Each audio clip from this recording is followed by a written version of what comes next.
Monday Night Lights, Monday Night Lights, Monday Night Lights. Let's talk about what's been going on at Viking Ice Arena. You've never seen a league so exciting and tough and fast. It simply must be discussed on an equally exciting and tough podcast. What's it called? Monday Night Lights. Yeah. Monday Night Lights.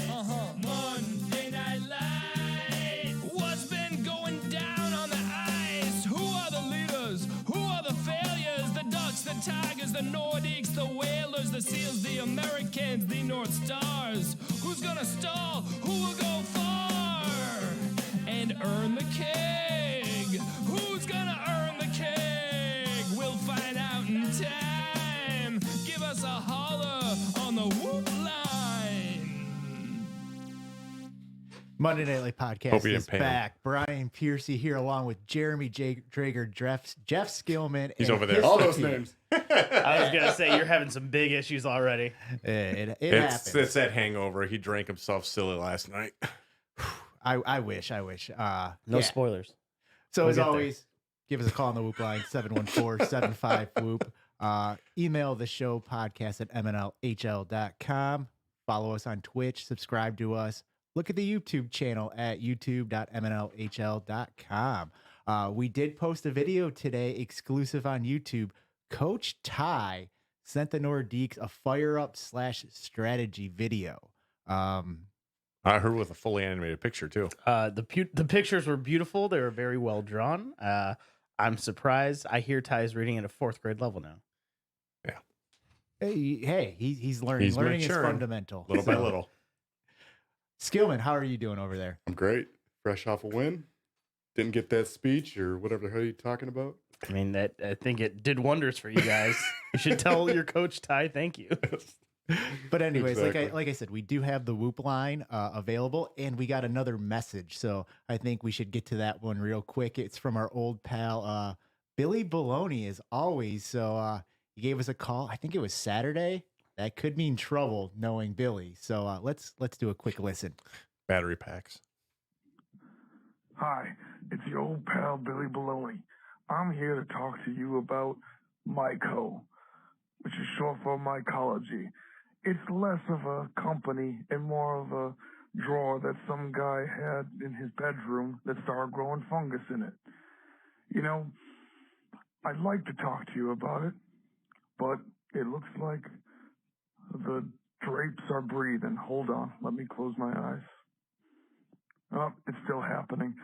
Anyways, as you can tell, I'm not just their spokesperson, but I'm the best customer. All right. Goodbye. I'm going to go sleep this off. Billy Baloney, everybody. Yeah, so Drager, I'd say you're closest to Mr. Billy. Thoughts on that message? I think that wasn't acting at all. I'm relatively sure that Billy is trying his own supply and is just trying to relay the information over to us. I'm never going to rip on a Billy Baloney message. I say keep them coming in. Some are hitting, some are missing. That one might have been a little bit more in the middle, but I'm still a big fan. I can hear Bob Bucher going just a bit outside on that one. That- Actually, I'm having scenes of the Fonzie jumping the shark right now too. Billy, do better, please. He's got it in it. I feel for him. Next thing on the agenda, though, I think the MNL would like to congratulate Mr. Gio Orlandi. He now has a baby girl. I believe she was born, I think it was February 7th. He was at the arena last night. He had some champagne passing out to everybody, letting everybody know that great news. So super excited. I'm super excited for him, and I'm sure the rest of the league is too. I am the rest of the league. Yes, you are the rest of the league. I was really happy to kind of hear about it. I know that him and Mariana's had like a long journey to get to this point, so I'm really happy that they were able to welcome in I believe her name is Vittoria, bring her into the world. And so I'm really, really excited for him. I think he's in a really elated spot right now. He's basically saying it's baby and the keg. You know, he's aiming for the second one right now, and I think he feels he's in a really good spot. So I know he's really, really happy right now.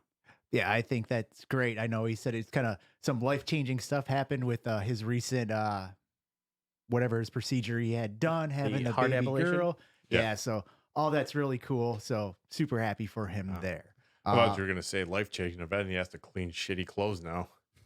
We got a picture of that when you in the North Stars channel. We got 3 pictures. We got 2 pictures of the baby and 1 picture of her clothes in the washer. You should see the fucking pictures I get from Gio. The most recent one was the fucking dick pic of him like, hey, this is where I had surgery. I'm like, you could have shaded up a little bit, but you decided to show the rest of us. I'm gonna say this. I'm kind of jealous of the baby pics. I'm not jealous of the pics he's sending to you. So, Gio, keep those ones to yourself. He knows what I like, so it's okay.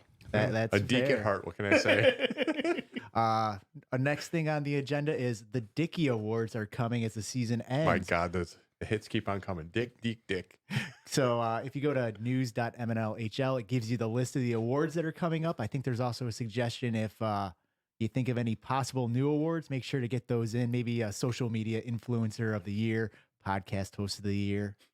I don't know, Proctor Stopper of the year. The list goes on and on. So Which one are you eligible for? Probably none of them. Fair enough. But I'm just throwing out possible ideas. Oh, wow. I mean, the Cocky Tiger Award over here. Good. Runaway. at least he Eligible. admits it. But so get those in. So kind of, I think we've heard some stuff about some people saying we cover the same thing over and over. So there was a subject I did want to go over real quick, kind of, at least to some of us middle-aged to younger guys, probably close to our hearts. Disney Plus is bringing back the Mighty Ducks, coming back as a 10-episode series. Apparently it's in present-day Minnesota, where the Mighty Ducks are now an ultra-competitive powerhouse hockey team, and they cut Evan, and his mom decides to start her own ragtag team. I don't know why they're going to be in an ultra-competitive league, but anyways, they have a wacky, group, and Coach Bombay apparently joins them to see what happens. Jeremy, are you excited about the Mighty Ducks coming back? Not as excited as I was about like your late night talk show, like hyping up the show as like Emilio Estevez is sitting on the couch right next to you or something. But for me, I think I don't know how many people have watched any of like the Disney Plus originals that have come out. I think it's just been The Mandalorian, but kind of I'm excited to try it out. I think the way that Sammy described it to me is he said he kind of feels like it's a Cobra Kai. If I know you watch that, Cobra Kai was great. where they kind of, I know you'd love it, but they kind of take the script and flip it and kind of make it a what you used to have as the good guys be the villains and vice versa. So I think that's kind of interesting concept. I'd be willing to watch it and try it out. Skillman, you could be anywhere from 30 to 45. Were you a Mighty Ducks fan? No. So you're I won't watch this. Good feeling, Imani. No.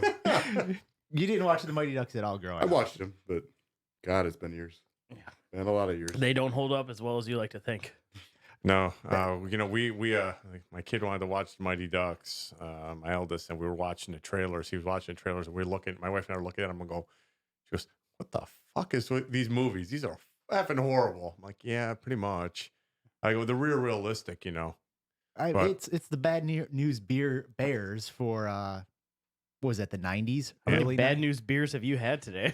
Listen, if Half? those bad news Bears got Walter Mondale as a coach and they're chugging down, they're chugging down PBRs on the bench, then okay, maybe we'll give it a watch. That's how I remember the Hawks. That's how I remember That's how I remember the bad news Bears, because I'm in that 35 to 45 range. I heard and I did hear about that Disney Plus series, and I think it was if you guys listen to Spin Checklist, I think it was Biz Nasty that pretty much said he hopes it's true to life, as in the kid gets throttled, has to go make his own team, and then they come back to play the Mighty Ducks, and he goes, if they're going to do this right, that kid needs to get throttled again. This time actually them playing harder and dropping about 20 on them and breaking a few bones.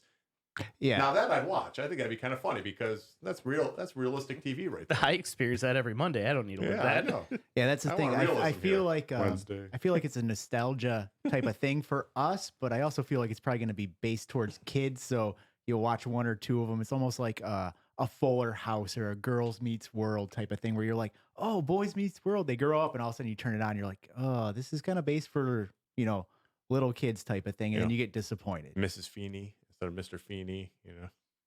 Yeah, I don't know. I'd like to see where. Wouldn't you rather see where Banksy is? Unfortunately, I think we know where Goldberg is as well.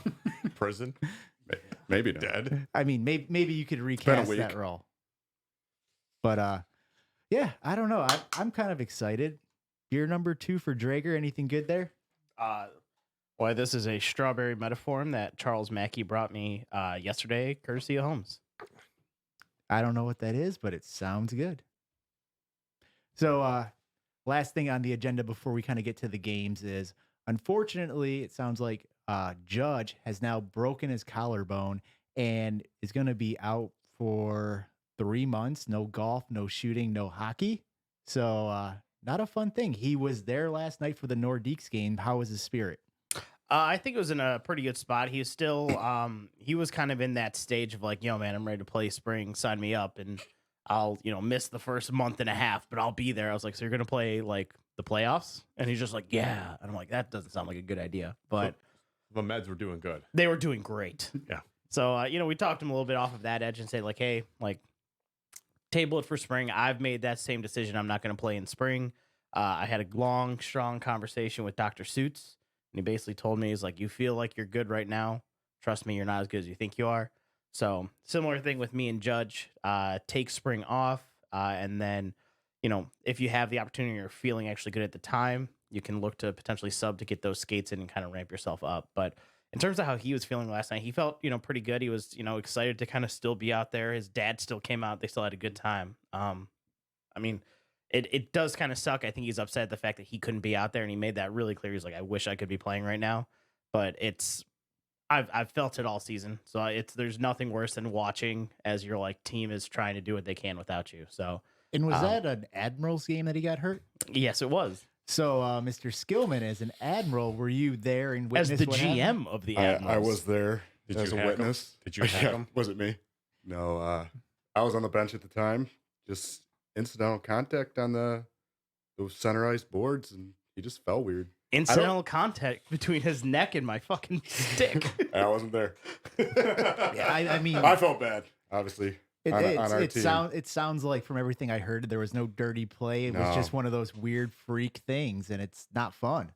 And I think we all remember with Charles Rogers, gets hurt, comes back, he hurts his collarbone again. It's kind of a scary thing where you don't necessarily want him to be rushing back within, he comes for the playoffs this spring, all of a sudden hurts it again, and then he's out for another 3 months, or he has to get some kind of plate or something extra, and he's out even further. Where to me, it's don't risk it, let it heal up properly, come back for the fall. We're gonna be here, and we're, fall's where it's at. Yeah, it's for the keg, baby. So we did have some games last night, opening round of the playoffs, best of one series. Not a lot of excitement in the results, but let's still go over them. First game of the night, we had the Tigers over there. Smile on Mr. Skillman's face already. Versus the Nordiques. 5-1's the result. Skillman is the winning GM. I want to hear your rundown of this game. Rundown, huh? All right. So, they came out hot. They were jabbing nonstop, and then we finally cracked them. Got that counter punch in. I think Pfister got our first goal.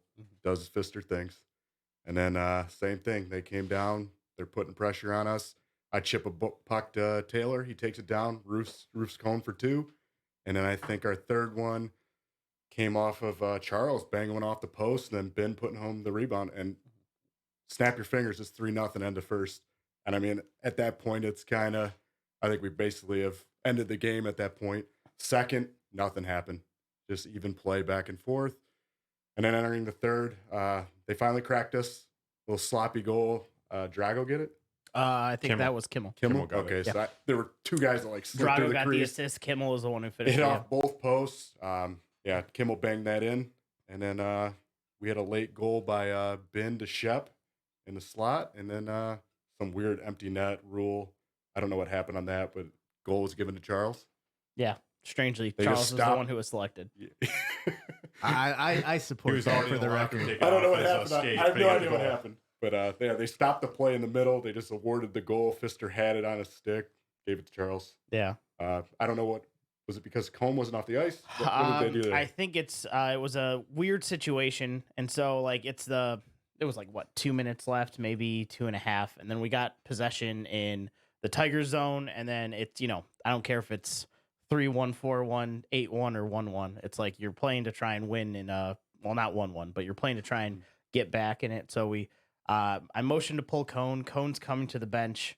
Kimmel jumps a little soon, and then it's that weird situation where like the second Kimmel jumps and Cone's coming, it was the second possession flipped and it's going the other way. And so they both kind of did like the, are you going back? Am I going back? Am I going to like, and it just ended up being a situation where I think it wasn't like an official explicit call, but Joey kind of came over and was just like, it's either a, too many men in the ice, or it's a particular play and I'm just going to award the goal. And I was like, dude, fucking, we know there was going to be a goal going in there. Just do whatever you got to do. Game's over anyways. Does it really matter at this point? But to kind of what Skillman's saying, I kind of felt like his assessment was correct. I think maybe it was 2-0 at the end of the first, and then you guys scored like right at the start of the third. Okay. But I think it's like we came out and we tried to punch him in the mouth, and I think Hedis stood up, had a great game. I think the well-traveled Matt Lapoudre had a really great game. And Dedication. Then there was, I think it was the second goal, or maybe it was a third, but one of them was just like the most fucked up goal in terms of like it hit multiple people and like landed right outside on someone's stick. I guess it might have been yours and went up to Matt Taylor. It was just a rough one to actually watch happen. And Pete, I believe you were DJing for this game, or at least the majority of the game. No, the whole game. I was there. For that. How did you see the game? I'm gonna have to agree with both sides of it. I mean, so I saw the start. The Deeks did come out pretty well, but Hedis kind of shut the door on them. You weathered the storm in the first 10 minutes, and once the and I hate to say it, once the Tigers put the goal in, you could see the kind of the weight get on those Nordiques shoulders, like, oh shit, here we go again.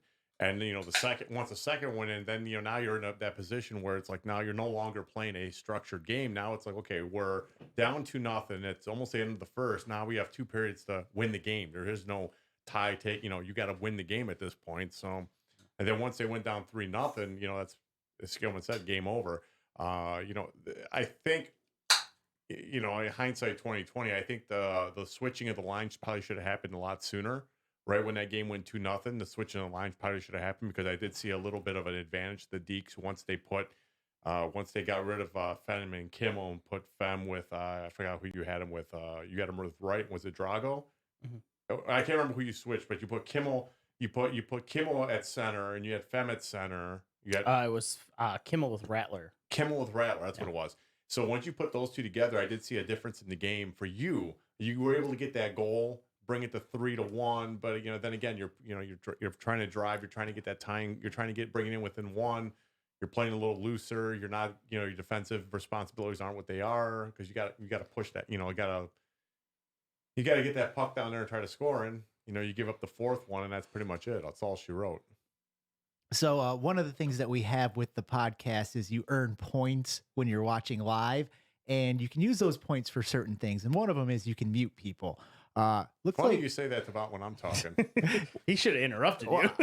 I let you complete your sentence. So it does look like that Pete did get muted for, I'm not going to actually do a full time, but I did just press a button real quick. So we can hear Pete, but the other people might not be He's still going to distract me the whole time then. Oh, it's okay. So I'll give my thoughts on this game. I didn't see the whole game. I was watching it. I thought the Nordiques actually came out. They were controlling for the first, 10 minutes, something like that. Kimmel looked like he was on a mission. He was going, good opportunities, good chances. We were thinking, and it was one of those things where you guys weren't scoring. And as a Whaler who's had problems getting goals all year, we started actually talking about, man, this is one of those things where you guys get out to a hot start. You don't score goals. You kind of start squeezing. You start getting a little bit worried, a little bit antsy. What's going to happen? I actually went to try to use the restroom to make sure I was feeling good for the my game. And all of a sudden, immediately, as soon as I leave the arena, I hear, I'm just like, what happened? Come back. 1-0.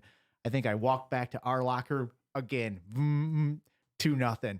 By then, it was just like, oh, crap. It was just like, what the hell happened? Next thing you know, it was kind of like, well, I don't know if I should change super quick and watch the end of the game. So I started changing. Hear it again, 3-0. I was like, well, at that point, not a whole lot of reason to worry about that game. Might as well just concentrate ours. But it was disappointing because you guys got off to such a hot start and you guys looked like the better team at the beginning.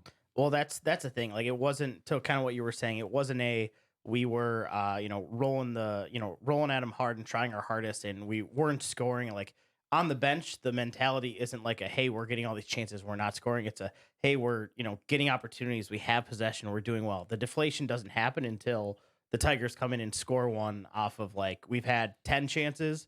Like, I understand the shot clock in the back was probably doctored by Troy, but it was like 28-4. And then that they scored on their fourth shot after our 28th. And I know those numbers are wrong, but that sentiment, that feeling's still there. And that's when it's like we tried so hard to get nowhere. And then, the Tigers come down and we're able to get one relatively early. So that's where more of the deflation kind of comes in. And I don't think we really felt it until like the actual third goal. And I think that's where, like, kind of what Skillman's saying, like the second period kind of slowed down, started to feel each other out a little bit more, but still ended up not being enough to make something happen. Peach trying to distract me. Yeah. But the one thing I do want to call out, as much as Coach Ty contributed to a victory last night, it wasn't for us, but he definitely contributed to it. He steps away. He's like, I'll be right back. I'm going to go take a piss. Steps away. Period. Ends. We do the intermission speech. We go back out there. We score a goal in like the first, like, maybe 30 seconds to a minute. And like, woo, we're all celebrating. And I hear like, it's like, oh, I was out there for this one. I was here the whole time. And I was like, yeah, sure you were, Ty. Just like running to try and like be behind the bench when we score. It was like our one goal you weren't even here for. That was, if you actually go to youtube.mnlhl.com and you watch Ty's video, I think it was about 8 minutes long, somewhere around the 6-minute mark. He starts talking about, I'm running out of breath here talking. Was a comedic moment. There's some other comedic moments. There's some snore fest as well, but I would suggest looking at that. Over back to Skillman real quick, is one of the big things is we knew that Matt Taylor had a hurt elbow. We saw him put into Slack that he was going to try to give it a go. Unfortunately, he wasn't able to, and you had to get Pfister in. Is there any update on his condition? Do you guys know if he's going to be able to make it next week, or are you guys keeping that close to the vest as of right now? I mean, somewhat close, but bought him another week with the win. Probably won't check until the end of the week to see where he stands, and if we have to sub, we sub and we move forward with what our options are. But no update right now. I'm not available for next week subbing. I will say that one of the mouthier Tigers was running his mouth at the bar and gave his insight into Matt Taylor's availability. I can be bought, and I can spread that information, or I can keep it. So that's both you guys. Let me know. So what was Hedis saying at the bar? I never said it was Hedis. Listen, I just heavily implied it was Hedis. I'm not paying you anything. I already know about elbow injuries, and I've already had to deal with it with my father-in-law. He had an issue like that with the elbow. I already know what kind of recovery it takes. So I wish him a speedy recovery. I hope he's there next week. I hope he's there for the whole series, honestly, because it's not a fun injury, and it's a bad location, especially if you're dealing with infections and things like that. So, hopefully if Matt Taylor's listening, get well, buddy, and we'll see you out there next week. Now Drager, one of the league's former nice guys, Mr. Ryan Allen, supposedly after the game did something. Do you want to give us a little insight on that? Sure. So, and this is totally on brand for Ryan Allen in the sense that, like, emotionally tone deaf at times for stuff like this, but always well intended. Comes into the locker room after the win. He played for the Nordiques last year and won the keg with us, so he still has a soft spot for us, as he probably does with the Americans. But he comes in and he gives a brown paper bag to Cone, and he says, "Hey, I just want you to know this is for you. Like, good game, guys." And like, Cone's just kind of like I just don't fucking. I don't even want to fucking play this game. Like, don't give it to me.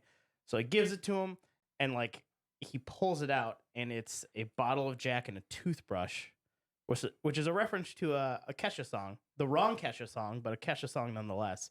And then, like, he's like, "All right, good game, guys. Just want to shit." And he walks out, and when he's walking out, Cone's like, "Man, fuck you!" He was just so pissed off. And like, I understand Ryan Allen is like trying to be like, "Hey, win or lose, I would have done it anyways," but that's not Cone's personality. And he was like, "Man, fuck you, man."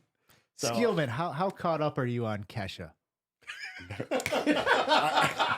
Not enough. There's other songs. there are. Not just the.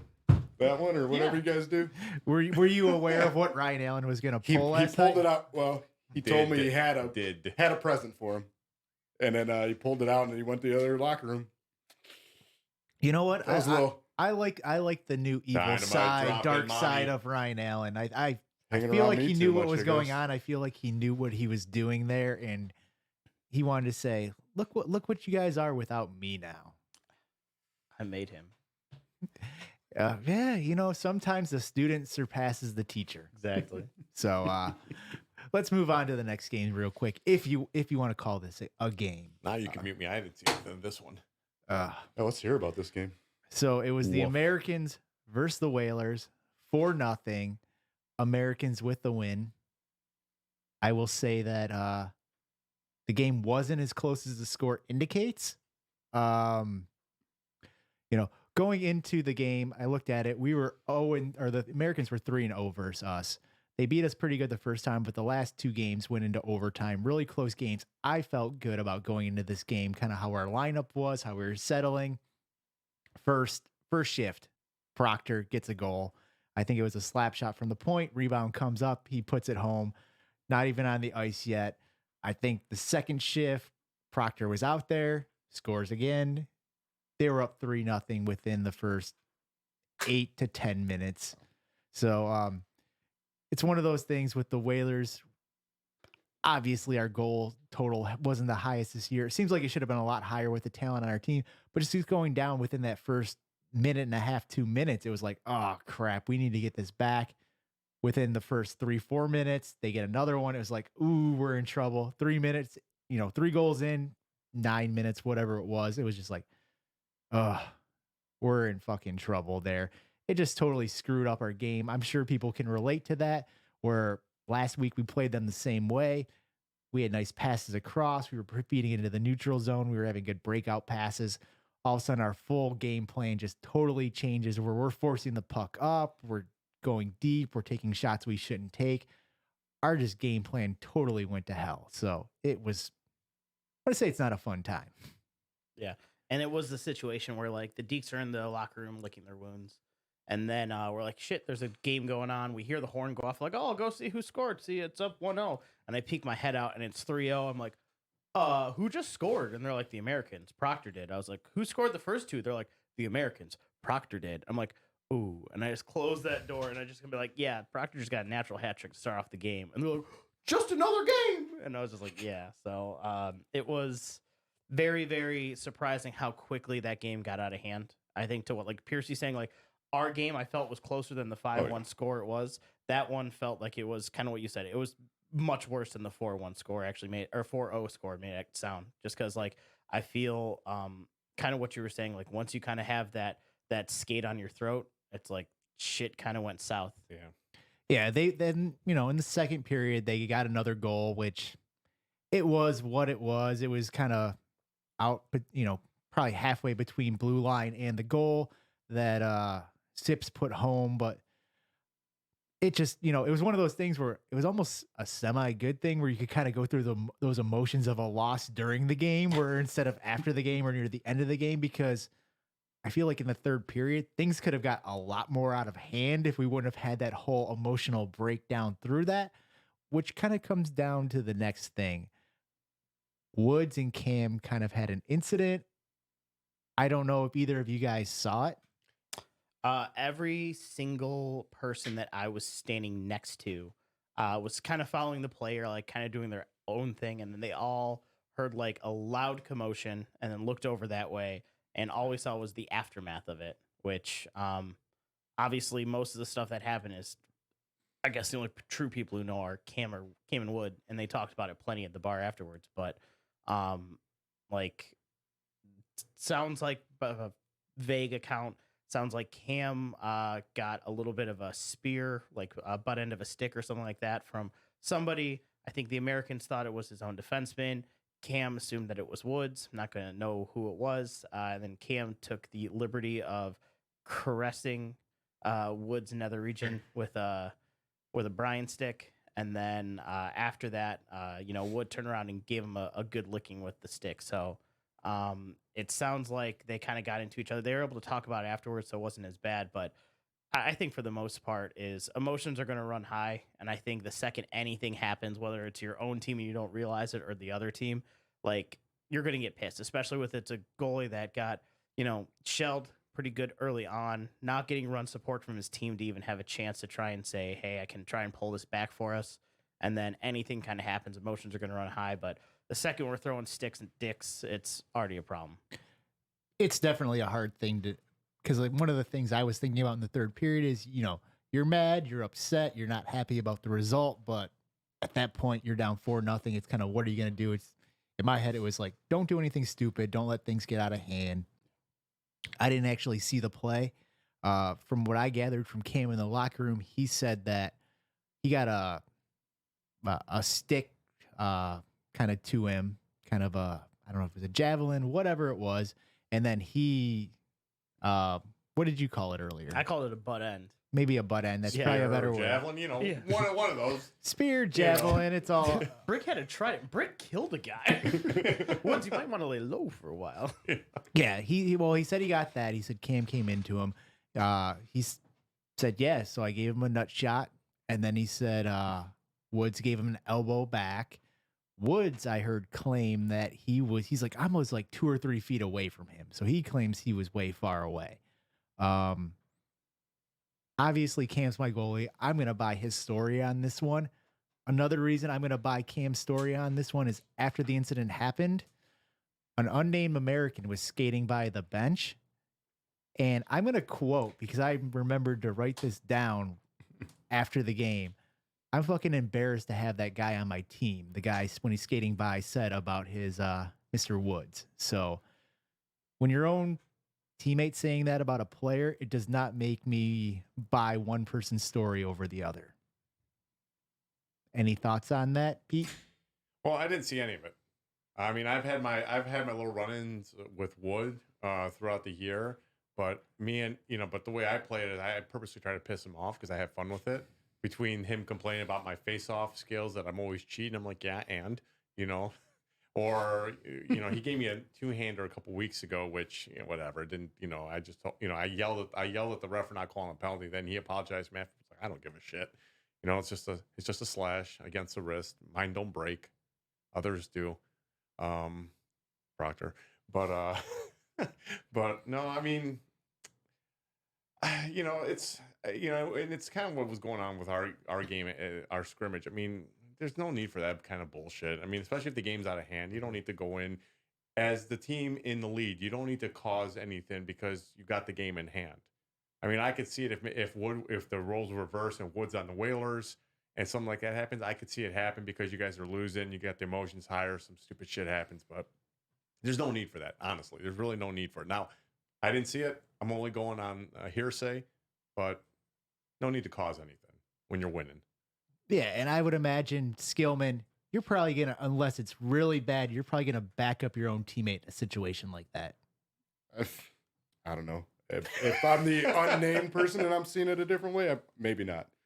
I mean, like you said, Pete said, it's unnecessary at this point. You got a minute 2 left in the game. Nobody needs to get hurt. I mean, it's not going to impact the game at all. It's 4-0. It's over. I think just end it. I think the big thing is like passions run high in that type of situation. Yeah. It's playoff, it's single elimination, and like just even like the slightest type of thing could like get you upset, and like shit will happen and emotions run high. It's not an okay thing to do, but it happens. Right. But the big thing that you don't want to have is to have it be a repeat thing where it's like, hey, it turns out like another person skates by Cam and Cam gets pissed and decides to take another shot at the dick. Like, now I have a problem with this, and I'm having growing concerns. You and Cone had a big kerfuffle season 1 where you came in on him and he gave you the blocker to the face 3 times, and you guys still play every single week together.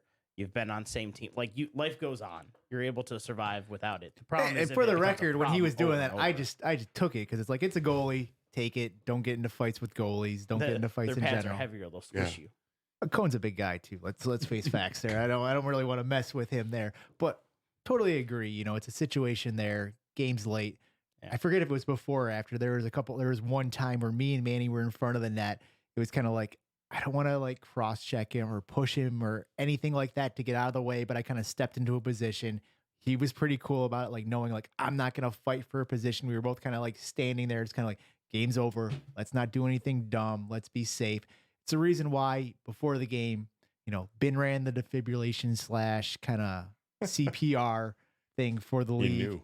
as of, we want people to be safe. We don't want injuries to happen. We want the best things to happen. Same situation here where don't do anything dumb. Don't do anything to injure people. Don't do anything to stoke people's fires, especially when you're up 4-0 in a game going into the, Right. Final 3-4 2 minutes in a minutes. game, Just whatever tell it was. Woodsy needs to understand that the Dickie Awards are just a piece of paper. There's really no like There's monetary no value. reason why you need to earn it. Yeah, exactly. And it's a fun award. Maybe he wants the Krysak Award. I don't know. Maybe. I know. You just need to request permission to buzz the tower. Yeah. Plain and simple. That's right. Negative Ghost Rider. The pattern is full. So based on these results, we obviously have our Final Four matchup, which now moves into the best of 3 games. First game of the night, we're going to be having the Golden Seals versus the Americans. One of the big things going into this game is we know Proctor's going to be out already. Have we heard? I'll go to Skillman. You're in the ivory tower. Have we heard anything about them trying to get an approval for a sub as of yet? They are not talking as of now. They have their options, and that's kind of how they left it today. Boy, let's see. Who can they ask? Maybe they're That's waiting not for playing. Matt Taylor. The Americans gave a very, very definitive TBD on it, but there's no permission for them. Like as of right now, the only people who are eligible to skate, is probably going to be somebody who's in the league. And so they're probably not going to go external and try to find like a Hedis boy out of the random corners of the internet and then get yelled at when the guy does well or anything like that. So they have anybody in the league at their disposal, essentially, as long as they're not already playing and the person says yes. Yeah. Well, you got at this point now. You got Serta. You got what do you got? You got Sugar. Right. You got Fem. Yep. Okay. One strategy they might want to consider is bringing in the Proctor stopper so that the Golden Seals can't sub him in another situation. Just a thought there. So bring in the Proctor stopper so the Seals can't have him bring in the Proctor stopper when Proctor's not playing. It's fucking genius. It is. It really is. It just makes so much sense. It's stupid. It's big brain level shit, and we're just too slow for it. Yes, we are. Super quick. So Those headphones are on tight. So everybody in this room knew that Troy left a last second voicemail that we didn't know what it was about because it happened right when we were about to press play. Apparently it was about the Whalers. So we figured it was about the North Stars and the Tigers. So we're going to backtrack real quick and we're going to play that voicemail so Troy can probably rip on me a little bit and have fun. So let's hear what he has to say. Hey boys, Sniper Otto just resting up for the big playoff tilt with Skillman next week, and the Hedis should be great. Kind of underwhelming slate of games. I was kind of hoping that one of them would go to OT or something like that, but don't want to pile on the Dave P and the Pesos, but just curious, trusted voice, you think this is the end of an era? Is this the end of the Trent Serta Whalers as we know it? I kind of sense that it is, but you're in the room. Thought maybe you'd have some insight. Have a great show, boys. I'll hang up and listen. I think you need an apology right there. He thought he was going to make fun of you. He actually asked a very legit question for you. Yeah, he doesn't have backhanded compliments laced Not on the at whole all. thing at all. Not at all. No, I think that was actually pretty good. I think that was a pretty good question. Yeah. Usually it's like, I'm not here to stroke my own ego, but Sniper, a top 10 scorer in the league. I'm not here Listen, to call it and say the I North don't Stars know. won last night. I don't know. I don't know what deal he's made, but he's put pucks in the net this year. So what are you going to say? So going back to the Whalers, I guess real quick is one, the Whalers. Yeah, our record wasn't as good as it was. We didn't score as many goals, but I do think we did have a good locker room all year where it was last year. It was kind of a similar record with the Seals, I would say, where we were near the bottom. We still were in the playoffs, but there was a lot of that tension of like, we're not playing good. Things are rough. We always had a good locker room the whole year. People got along, I would say. So it was a good time the majority of the time. I had a fun time this year. But as far as, I don't know the situation with if both of those guys want to continue on with GMs. I don't know if there'd be a chance of trading GMs, but I do think it's tough with the way that the league has progressed with talent of winning with those two guys in general. Um, Realistically, they're both probably second round picks, but I don't think that you could. And when I say second round picks, like earlier second round picks, maybe to mid second round picks, they're not definitely late. So you can't give one of those guys a third round status in the draft. You have to give them a 1 and a 2. So essentially having an early first round pick and maybe more of a early to mid second round pick, it makes it very hard going out of the draft like that. So as far as their chemistry of picking teams, I think it's tough, but I think when you look at the draft, like everybody said, we did have a good draft. We should have done more.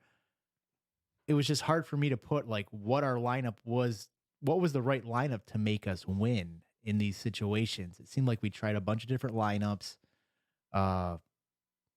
I don't know. I mean, Skillman, what are your thoughts on that? Like kind of 2 second round picks compared to a 1 and a 2 clearly, or a 1 and a 3 clearly, of how that's going to work. We'll never make it a 2 and a 2.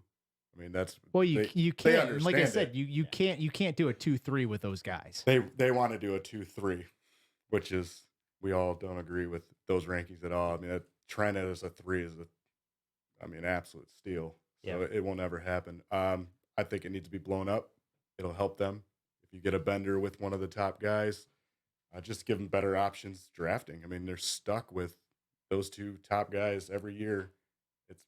It's not working. And I would say 2 it's years in a row. one thing if those guys were, making the finals every year type of thing. We want to keep things together, but they haven't been. So the hard part is do they both want to stay together, or do they both want to continue as GMs? And if they don't, how would things change then? The way that I kind of view it is, you could argue, like, I think Trent's a second rounder. I think most people feel relatively comfortable saying that he's like a high second rounder, early second rounder. And then Serta, I personally would put him at the end of the first, kind of where he is now. Some people, and I think Serta also agrees that he could be also in that same spot with where Trent is. However, my opinion is it's kind of here nor there. If you got them both in the second round and then you just kind of continue the draft as normal, and you just said, like, yeah, you came later, it's just your team is still built around those 2 players, and it doesn't seem to gel. And like I forget who I was talking to about it last night, but I think the problem is that they just don't play well together. And I think they're 2 guys, they like each other, they like playing together, but like sometimes like you just don't have that chemistry where you're able to actually make something happen. Well, I don't want to throw. Well, I actually do. I'm gonna kind of just lay the gauntlet down. The problem is, I mean, every year you're not drafted until the 3rd round. You got Trent, Serta. You don't draft your first real player until the 3rd round because you're pigeonholed with those End of 2. 3rd. Yeah, end of 3rd. Yeah. But Correct. Serta's in phenomenal shape. He deserves a first round status just with the motor he has. Maybe high second round, just like the way I fell too, depending on the talent. He can easily slip to the second round. So yeah, you can theoretically say they're 2 and 2. Problem is Trent. Trent had a very off year. I mean, I've seen Trent play a lot faster, a lot stronger, a lot meaner. He didn't have that this year.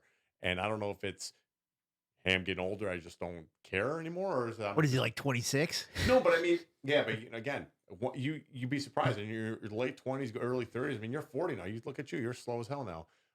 But I mean, is Trent putting in, the stuff off the ice to keep himself in some kind of shape where he can still play at a high level? Because frankly, with Emma, things start slowing down in their mid 20s. If you're not working out, if you're not keeping yourself active, guess what happens?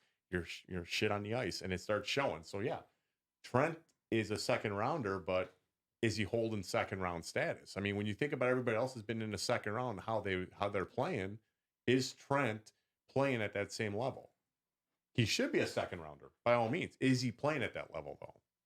Yeah, and it's one of those things Produced where at that level. Yeah. I think it's actually tough. I think in some ways the teams that have GMs with earlier picks, yeah, it's super nice if you would say like Trent and Serta, say year 2, they're both, maybe top 5 picks. Like, oh, that's a huge advantage all of a sudden. But now it's not quite there. Now it turns into a disadvantage, and almost like later things, like almost like the Deeks. If you're set up right by that ping pong ball, all of a sudden that puts you in a better position.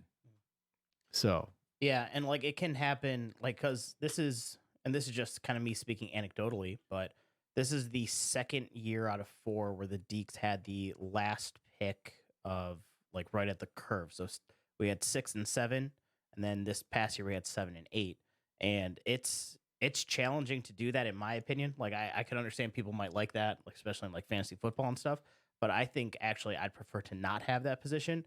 The Whalers are pretty much baked into that every single season. Well, That's one of the I challenges actually, that they have. and I'm sure you might have remembered this. I made the argument that based on the lottery balls, it should have never mattered where your keeper picks were. It should have the lottery balls come up. That's where it is.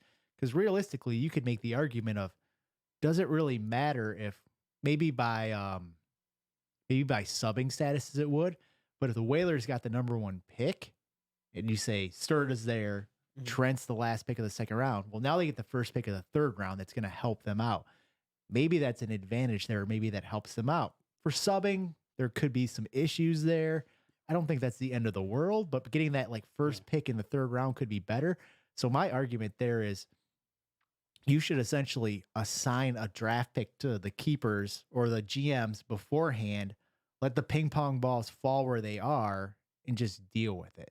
And sometimes that can end up working out and making sense. I think that's kind of viewing it similar to how we did with the goalie draft, where like for Cone being a goalie, everyone was like, you guys got such a steal of Cone at the end of the draft. And I was just like, I was going to get Cone regardless. There's no steal. It's just he's there. And they're just like, if he went first overall, it's not like I would have been like, oh, sorry, Cone, I'm going to grab myself a J-Flow. Thanks for trying. Come back next year. Like, no. Cone, you're cut. Yeah, like he's my GM. He's going to be right there with me the whole time. And so, like, it's basically just like we could have had Cone not be in that, goalie rotation, and it would just ended up exactly the same. It's the exact same kind of concept we did that for draft round. Say, hey, I think Serta is the number 8 pick, let's say, and I think that Trent is the number 10 pick. And we just say, all right, that's cool. You kind of land in that spot. And then we just adjust the picks around them to make it work. But I don't think that'll end up affecting too much. I think the one concern is think of you if you had Proctor as a GM. Proctor's a GM, and he is slotted in for the first overall pick, or Matt Taylor, whoever you want to debate who's better. But one of those guys in the first overall pick. And then I have the opportunity, and the team that has Proctor's team pulls the last draft ball. So they're able to draft the number 8 pick. Having Proctor and turning around to get a Pete or a Fem is a fucking scary key. That's scary as shit. Like, that's a good team no matter how you slice it. And then it goes all the way down, and like you just have that like left shift advantage. That's the exact same thing as if the Deeks had their entire team when we traded Fem for Proctor. Like it's a different team, so you can't really. It's a tough situation, and comes together. It almost makes, like I said, it almost makes it easier. I would almost say like 3rd to 4th round is like the earliest you want a GM to be draft position wise, and then possibly one that's a little bit later. I think that's like to have a good, fun, solid draft is like the best way to go on those situations, because then you kind of have that early but not super early one where you're going to get totally screwed. You have a late guy. And I just think it's really hard when you have those like Shawnee. They got Pfister this year, and that was a great pick, and it worked out really well for them. But they've also had last year, it's like, okay, Shawnee's a first round pick. We know he's late there. There's not that dominant second guy. Pfister was a guy we saw skate only a couple times. Some people knew about it. Give Hedis credit. He was saying, I think he's a first rounder. I think he's a first rounder. He was saying it on the podcast, but not everybody was listening. And obviously it worked out. Next year, he's going to be a first rounder. You're not going to get that combo together again. Not to say, talent has grown in a lot of areas with MNL, but it's a tough situation. So when you have those first round guys as keepers, it can be very hurtful for you. I'm just smiling here. I'm like, you guys keep picking those guys in the first round. I don't mind dropping and Slide. dropping and dropping. I love it. Hey, Pete, just for the record, I've been consistent where I said I would have picked I know. you. So. I know. Like I said, I think I've subbed 122 times this year. I'm loving it. So, now that Troy's voicemail kind of disrailed us, let's get back on the agenda. Back to the Golden Seals and the Americans. We know Proctor's out. We know that And Taylor's probably out too. We are not to that game as of yet. Oh, But, sorry, I'm talking about that's a different game. we don't know who the we don't know who the sub is of yet. It feels like the Americans are being silent on that. We know Pete's potential. We know there's a lot of guys that are potentials subbing. as of there. But what do you think the keys are to this matchup? I think that a big thing, and I know I'm sitting right next to Skillman, and he said he's going to stay quiet. The Americans are TBD. We have a potential Matt Taylor out, and we have Proctor for sure out. You have literally the top two guys in the league out in two separate games. I have to imagine these guys are probably going to be fighting over potential people to try and pull in. I think that's going to be big in terms of how you manage and put together your team. You're probably going to have a couple more outs outside of that. But speaking directly to the Americans and SEALs, I think it's if the SEALs operate their game plan the way that they want to. They've been prepping for this playoff situation for a long ass time. They've been, I don't know if you've noticed it, but every single week they're like, oh, we're going to try out a different person to be on. It's Shawnee, Pfister, and mystery guest every single week for the past 2 months. It's been intentional to basically have a tryout for who's going to be in that spot. And I think they landed on Rubel. Rubel's going to be filling in for the general during this. I was just going to say that we know the general has not played in a while, and there's potential subs there. And we've talked about this in other podcasts. Skillman, do you think it's an advantage or disadvantage by having the general out? Advantage. I mean, General's a good player, sneaky. He's pretty deceptive with his speed. I mean, some people won't think he always has that speed, but he can break.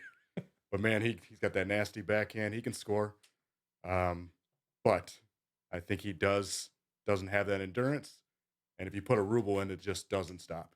He's just go, go, go. Last night, I know it was a scrimmage. I think he popped 4 or 5 goals. I mean, I haven't seen him shoot No like back that. check. I mean, which is No back okay. check. All right, I'll let Don't it go. worry. Scrimmage. But that's the thing. One of the things you have to remember is they have to pick of the litter. And it's You can take with, anybody that they feel. yeah, when you know General's out and you have 3 teams and the Ducks, the Deeks, and the Whalers out, you have a good opportunity to say, like, who do I think, who is eligible, who is the right fit for this? And they've been able to think about it for a long time. So, like, I think the General is a massive threat when he's on the ice and when he has his shifts up and down the ice. But when you're able to say, like, hey, he's out, now I have to find someone who's able to play next to Shawnee and Pfister, and that's got speed.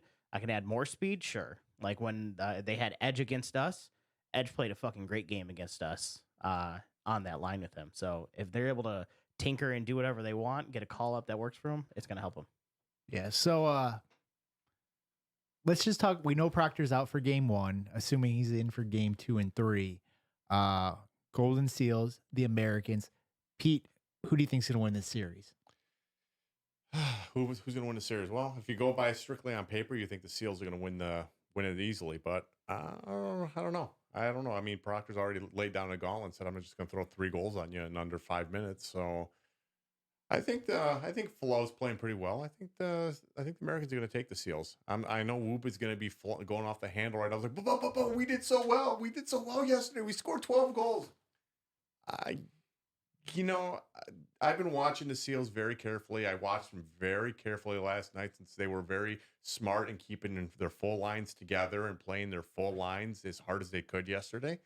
I kept a very close eye on them as I wasn't back checking and just keep seeing what they're doing. I think the Americans can pull this off on this one.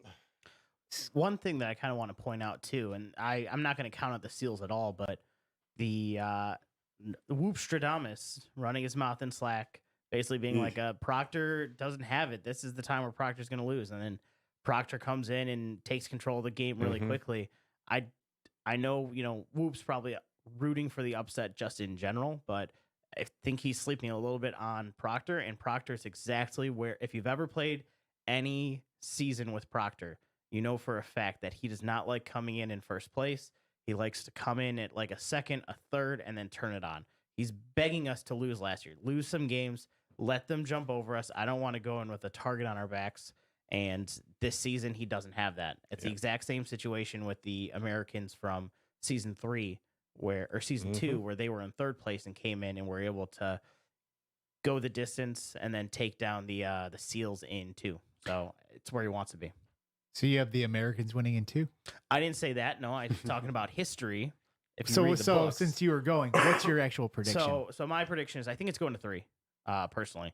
And I think in the end, the I think the Proctor magic might not be enough. I think we need to have Antioch show up for the Americans to have a really good chance. Like last night, they played really well without him, and I think Turtle was a great substitute in for him. But it's to play a really dynamic game for him and has to have both Pauls running and playing. So I'd probably say I'm probably thinking that it's going to be the Seals in 3, but I would not be surprised when it being the Americans. Yeah, just so very quickly. I'm gonna keep it really quick. But I was say is like because you go down the lineups. I mean, goalies, it's pretty much a wash, right? Flo is Flo, Dylan is Dylan. I mean, they're big goalies and they play big in the net. I mean, Great Dylan tennis. was making just phenomenal saves yesterday.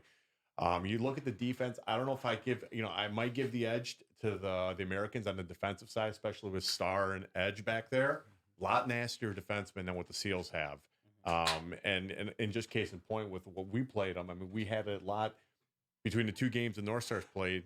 I think we kind of blew the doors out of the Seals and had a really tough game with the Americans. And I think it was more into that second level because Seals forwards wise, I think the Seals have a stronger forward core on both lines compared to the Americans. But I think once you get past them, that's where you start seeing where the Seals aren't as strong as the Americans on the defensive side of the defensive side. They rely on Dylan to be phenomenal, and if he isn't, you can have blowout games, and that's where I think the key's going to be. And Proctor's shooting, and he's a pretty good much sniper.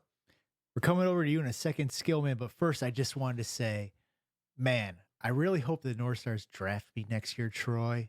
Please draft me. That way Grandma Gia will love me. So get those points in now. Skillman, give me your analysis of who you think's going to win. I'll take the Seals in a sweep. I think Dylan's going to be a difference maker. Last night, again, just a scrimmage, but you're starting to see that playoff Shawnee, and it's gritty, and he doesn't stop. It's tough to handle. I've played against it year one, and then he just got Fister. I think those goals are going to come. I think game one, not having Proctor is going to be way bigger than this room thinks right now. You can't replace him. They're going to struggle offensively in that first game, and that could be all she wrote. It could be over quick. I'm gonna bring in a little bit of Hedis right now. I just want to call for my boy Fem. Is Dylan Bane fucking comes in and trashes him. Americans, if you want the W, call in my boy Fem. He's Dylan Bane. He'll fuck him up. Call me in. Yeah, Dylan can. You said you're fucking not available to stop. No, call me in. I'm just gonna say no. No. He just wants that. But that's exactly what Dylan wants to hear, though. Dylan's like, oh, yeah, let him talk shit about, because that's what gives him energy. Yeah. All I know a secret about Dylan, though. The Americans want to pay me off. I know a secret about Dylan that may kind of turn the tides. Dylan, I hope you do some shopping before next week, Monday. So I'll wrap this up. If it was all even the whole series, I would have picked the Americans. I think I picked them to win coming first in the regular season. In the preseason, I thought they had the best talent, but obviously Proctor's out the first game of the series, so I'm going to take the Seals there. I think Seals will take the one. I think just essentially having it, had to take 1 out of 2 is just too much for the Americans to overtake. I'm going to take the Seals to win this one in the end, and that kind of moves us over to the North Stars versus the Tigers. Obviously, Matt Taylor, his injury status is going to be a big factor in this one. We have 2 guys in this one, so we're going to lay off them just a little bit here. What do you think the keys are here, Drager? I think the keys for the series is I think the North Stars are going to show up in full force, and I mean to say that you're going to have as many people show up as possible, at least some of the key contributors. I know Maff is on that injured list right now, and he's kind of questionable for that. But, as much as I love Maff is no Matt Taylor, which I think the Matt Taylor-Slocum situation where we got Ben in for Slocum, who is a great player to fill in for that.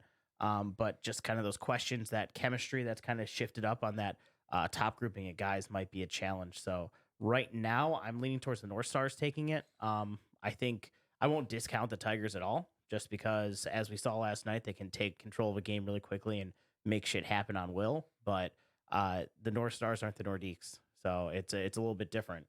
I'd say with how motivated the North Stars are playing this year, I see them being propelled on almost that alone. So that's where I lean right now. But it all kind of depends on that big enigma of who's coming in for Matt Taylor if Matt Taylor's not in, because that's the thing. We keep on talking like he's not going to be in, and if he's in, Matt Taylor even 80% is a concern.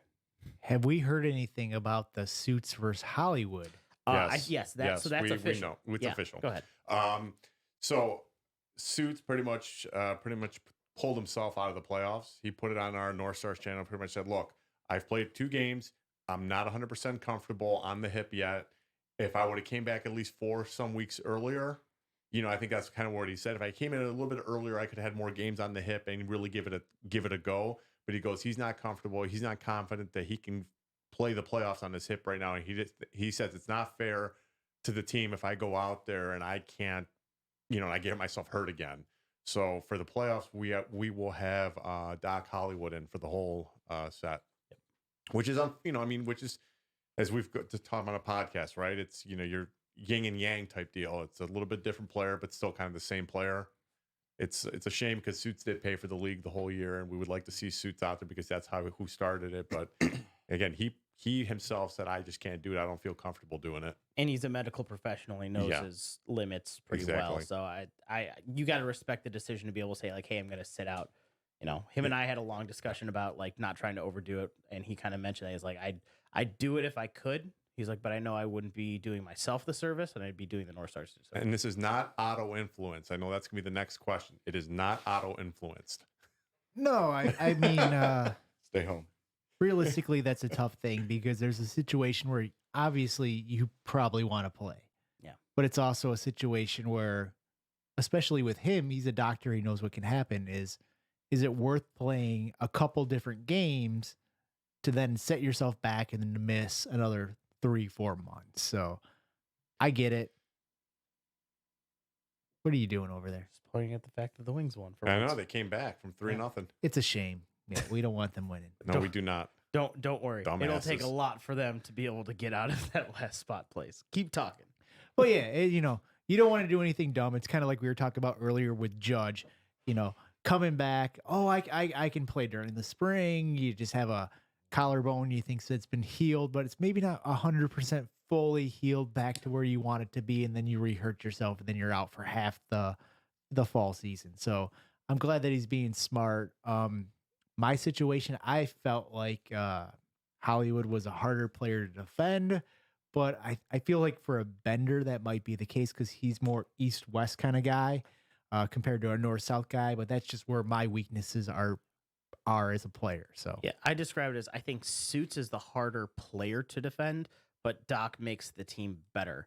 And so I think Doc might make it better, like make the team play better against a topper end talent of a team, but Suits is taking advantage of the lower end talent. So I think it might technically be a wash in my opinion, but it's just where they're targeting. It's where Suits is able to shoot right down the throat of somebody and get past them versus, somebody trying to elevate the players around them. Just two different style players, So Skillman, I don't know if you're going to actually answer this question, but do you have a preference, Hollywood or Suits? Neither. I've never played against Hollywood, which is odd so far. I missed that last game, the controversial one that we want to talk about for a week. Wasn't the controversial one where you brought in Matt Taylor's buddy? The Whalers. No, that was the controversial one with the goal at the end. No. The controversial one was the one where they played Matt Taylor against the Deeks. Or is that the other controversial Tigers game? Oh, you mean Which what, one are we talking Spizziak? about Is right it now? the Spizziak one? I don't know. There's just so much controversy with the Tigers to dig through. I just don't know which We're one talking about the North Stars and us? Fuck We if don't I talk know. about you anymore. So you've never played against Hollywood? I have not. I've Have you seen him skate play? a couple times. Good player, like you said. He's a playmaker. It does make that team better. No preference either way. Suits is, like you said, tough to defend. He's just 100 miles an hour. But yeah, different play styles. So I'm not even going to ask you two about who you think's going to win this series. SP. No. You both think, at least I hope so. I hope you think your own team's going to win. I think I went to Draker first, so I'm going to do the first pick here. I'm going to go with the Tigers. I'm going to assume Matt Taylor's back. I feel like... Did Matt Taylor play when we beat him? I don't care if he does. I'm saying think what he I think did. my pick is. Oh, yeah, I he th- did. I think Hedis. I feel like he's been playing good the last couple of weeks. I feel like he's rounding into form. I feel like we've only seen the best of Matt Taylor a few different times, and when he really needs it, he'll step it up and he'll go through everybody. So I think when it comes down to it, and I know Pete, in his head, he's like, I can stop anybody. So I appreciate that confidence. I'm the Proctor stopper, so I totally get it and all. But I'm going to take the Tigers to win this one. Mr. Drager, what are your thoughts on it? Did you miss the part where I already gave my opinion on this? I thought I went first. No. Don't worry about it. Just I was like, say it again. Change your mind. I have a really good feeling that the Whalers are going to win it. Apparently, I wasn't paying attention. Yeah, you to clearly weren't. No, what I said was I think it's going to be tied down to a lot of the personnel pieces and all that type of stuff. But I think the North Stars have the fucking fire right now, and so I think that's why they're feeling it. I don't think it's going to be a 13 is 13 or whatever the fuck they do, but I think the Tigers are going to push them hard. And I think I said would not be surprised if the Tigers win it. I think that they easily could, but I think it's two teams that are hitting their strides right now pretty well. And so that's why I kind of gave it the nod to the North Stars, because I think they have, I think it was Troy who said it, that there's not a single keg winner in the room. Nope. And so the fire is there. Nope. You look at every time of the year. You look at the there's 3 kegs amongst the GMs of the Tigers alone, and I'm not saying that they don't want it, because you can tell that they want it. Trust me, there's been enough controversy with the Tigers to show that they want it. But the key thing out of that is that there's a huge drive for the North Stars, and I think if there's going to be 2 teams that come out at that same level, I think that might just be the kicking point over. Yeah, if the rumors are true about the Ivory Tower when it comes to the Tigers, they definitely want it. And when I say rumors, I'm talking about Skillman exclusively, about what kind of guy he is in the Ivory Tower. Beautiful. Bring on all comers. And this regular season is over. Playoffs have started. I don't give a shit who scored what last night. You're looking at the last year's leading goal scorer, leading point getter. This is my time. I have fun in playoffs. Let's get going. Troy knows what he's getting. He knows what I'm going to do out there. I didn't even think about this, but now I have to get to the Pete portion of the podcast. No, you do not. You do not. I'm ready for Monday. I said I had to. So there was some stuff about you essentially training your body to peak during the playoffs. Are you feeling like you got there? No, I'm an old man. I just like playing the playoffs. No, actually, if I told you what the hell I'm dealing with now, I may miss spring. We'll see. Huh? I may miss spring. I might have to go through under the knife for a couple things. Jesus Christ, dude, you already signed up. I know. Don't Don't worry, I'll be there by the end Him of my and Judge will playoffs. split a spot. Thanks, Judge. No. I mean, what do I do for my body? I mean, there's no. I've told you guys that there's no question. I've been working out this whole year with my brother-in-law and stuff like that, just to get myself back into shape, because I don't like being fat. I don't like being over. I don't like being over 220 pounds. So I like to keep that. That sultry. I hit 220 naturally, baby. 220 naturally. As a fellow person over 40, I know what you're dealing with there. Yeah. So No, so does Skillman. I'm on the. So I'll put it this way. I'm not over 220. 43. I'm 43 now, and I can still kind of keep going. So again, that's just a testament that at 43 I can still keep going, keep myself relevant with you guys, you younger kids. But I kind of in the same boat with Proctor. I don't give a shit about the joke has always been the joke. Oh, Peter asked for apples. Blah, blah, blah. I don't give a shit. I really don't. If I get an assist, I tell you I had the assist. If I don't. No, don't give it to me. Give it to him. Like yesterday, screaming at Uncle Fister, do not put 3 goals on the board because I didn't score 1. Don't give me a goal I didn't score. Put 2 on there. I mean, I don't give a shit. I like playoffs. That's where I like to play. That's when I like to get angry, and that's when I like to get pissed, and that's when I like to be a dick. So I do have a question for you that I kind of thought of just now, and I just shoot asking openly. How many playoff games have you won in MNL? I have won a couple.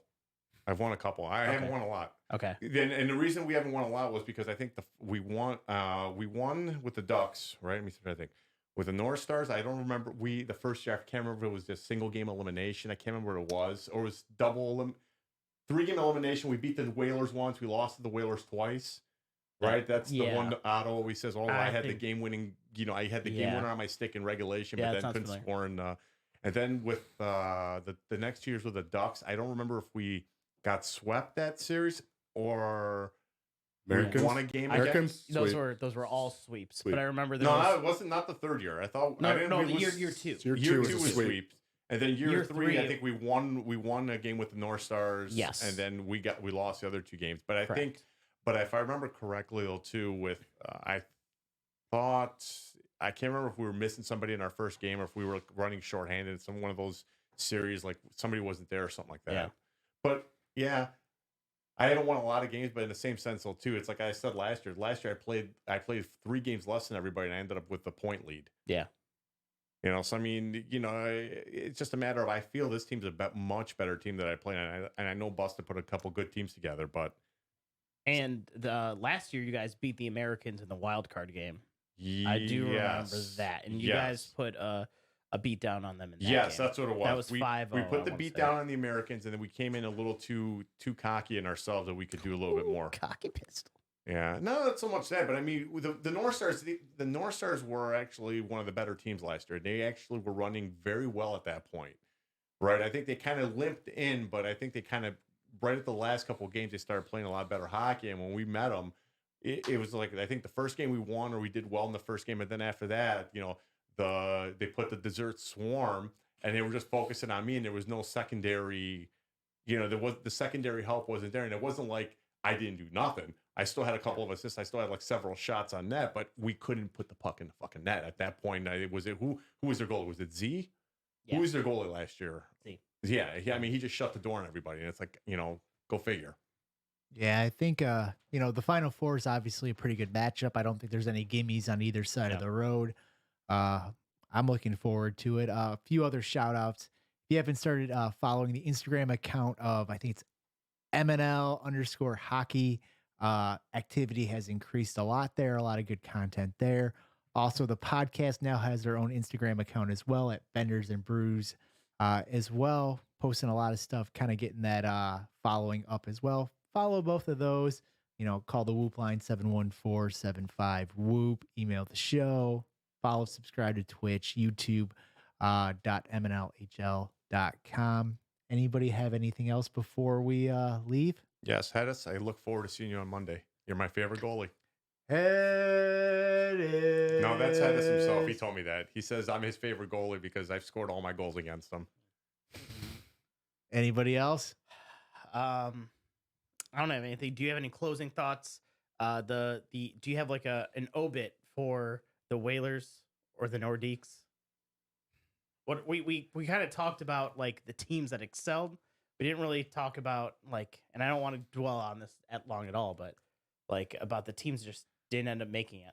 I'd like to think that right now we're in the playoffs. We're about the teams that are currently available, or currently still in it, currently for that cup type of thing. The other teams really don't matter. I feel like my assumption is we'll have more of a year in review episode after the keg is won. So I think we'll kind of get to that a little bit more. But right now, let's look at those teams that are having the chance to have that prestigious right of putting your name on the keg. I was going to say the Deeks, the Whalers, and the Ducks need the podcast more than ever. The North Stars, look at the cocky Skillman right there. He's just got that little shit-eating grin on his face right now. What do you say about that? That's normal. I was born this way, baby. I got no Dynamite dropping money. We'll be ready Monday. Good. Well, that was like I think earlier in the day I put out hey, we don't have anybody. Pettis was like, I'm not 100% sure. I might have to, I'm gonna have stuff come up. I might have to fill in a goalie on the other team that I'm kind of like semi for. I'm not sure if I'm available. And I put out there, nobody else in the podcast channel was like, I'm available. So I put out something in general, like, is anybody available? And we put something, I'm like, we might have to cancel. And Drager's like, we cannot cancel in the playoffs. It's the playoffs. Somebody hit someone. Exactly. And then we did that. And then we were just like, hey, Cam, stop hitting wood in the dick. Actually, just be safe, everyone, next week. Remember, no matter how pissed off you get, we're all friends. We're all going to have beers afterwards. Be nice. Always wear a cup. Always wear a cup, Dylan. But I think there was one thing that we could agree on is nobody wanted to hear me on the podcast by myself just talking. God, no. Viewership would be an all-time low. They don't want to hear me or Skillman talk right now. They don't want to hear any of us, yet people are still listening right now, and I don't know why. I gotta be in freaking Royal Oak in like 10 minutes. If you're still listening, ping me tomorrow if you actually listen this fucking far. We got 14 viewers right now. That's that's about our average number. People have fallen through, but yeah, let's wrap it up real quick. So as you know, like we were talking about, we got the Golden Seals versus the Americans in our first matchup of the night. We have the North Stars and the Tigers. Give us a call, 714-75-WHOOP. Leave us a message on that voicemail. I don't even know if we've ever had anybody email the show, so whatever. If you have Amazon Prime, you have Twitch Prime, make sure you follow us and you subscribe to us if you have it. We're not asking you to throw any money out yourself, but support the league. We got beer for the All-Star game for that, and maybe we can supply some more stuff. So, Skillman, I know you were sick the last 3 years on coming in for the podcast. Was this as bad as you thought it was going to be? I can't come in. I'm washing my hair on Tuesday nights only. Was it as bad as you thought it was going to be? It was fine. I'll come back. Oh, you're close too. I am. Very close. Bashful Skillman. That's right. And then Pete, what is this, your third or fourth time on here? He loves it. I don't know. Fourth time, yeah. Yeah. And Drager's our backup emergency guest, so we always appreciate that. I never appreciate being here, but I'm only here to make sure that the ratings go up. That's what I was here for. You're just here for the good looks. I'm here for the ratings. Thank you. That's really more than fair, but yeah. We're over. We're out.